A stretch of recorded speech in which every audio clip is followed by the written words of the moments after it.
Multiple athletes are a lost breed, so imagine excelling in two sports at the same time. Welcome back to the nation. What you're looking at here today are a couple of throwbacks alongside Monterey track and field and volleyball standouts Stephen Dorsey and Nate Malone. I'm John Devine. Gentlemen, thanks for squeezing me in your tight schedule. I know you've got practice in both sports looming here in a few minutes. So Stephen, I'm going to get right to it. How do you juggle both practices? It usually depends. I'm like, if there's Sundays I can go to both, I'll go to both. I'm like, if it's like usually Tuesdays and Thursdays we'll have volleyball games, sure. So sometimes Mondays and Wednesdays I'll go to volleyball. And since we have track meets on Thursdays, I'll usually go to both on Wednesdays. Okay. Nate, what happens when there's a volleyball match and a track and field meet on the same day? Usually what I do is like I run since the 4x1 is really like soon. Early? Yeah, really early. So like I can get that one done. And if I have enough time, I'll do either the 100 while I'm starting to do that, or high jump or long jump. And then you make it a beeline as well? And then, yeah, I just kind of just skedaddle. Well, case in point came last week when you guys had a track and field meet at your place and a volleyball game in Hollister.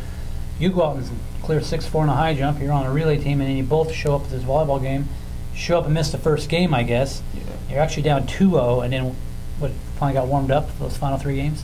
Yeah, we need at least a game to warm up. Yeah. Yeah. So, Stephen, what takes priority, track or volleyball?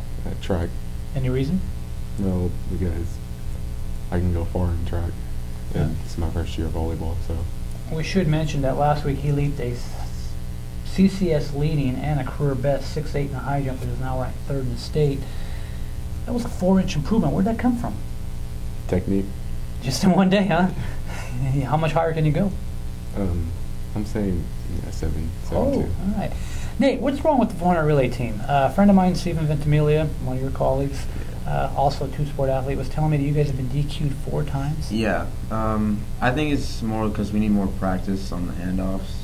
Like our first meet that we had, like doing our relay together, we actually like didn't get perfect handoffs, but we still were like beating everybody else. So like if we just get our handoffs down, then I think we'll be pretty fluent. So is the question of all you coming together because Stephen plays baseball, you're running playing volleyball? I mean, are you guys getting out there at all the practice together? Sometimes since Stephen doesn't have an 8th period and Steve-O doesn't have an 8th period, they'll take me out of my class and then we'll go and like work on it a little bit. Stephen, how disappointed were you last year in failing to make the high jump? Has that served as motivation this year? I know you thought you looked like you were state bound. I think you finished 4th. Has that served as motivation for you this year? Yeah, it did. Yeah. And in terms of, you're a multiple sport guy here. I mean, in terms of track, I mean, you're 2nd in the long jump right now in the CCS. I think you're 2nd in the triple jump. Are you looking at all 3 events, or are you just going to hone in on the high jump? Yeah, I'm looking at all 3. Okay. We'll be back, and we're going to talk a little volleyball.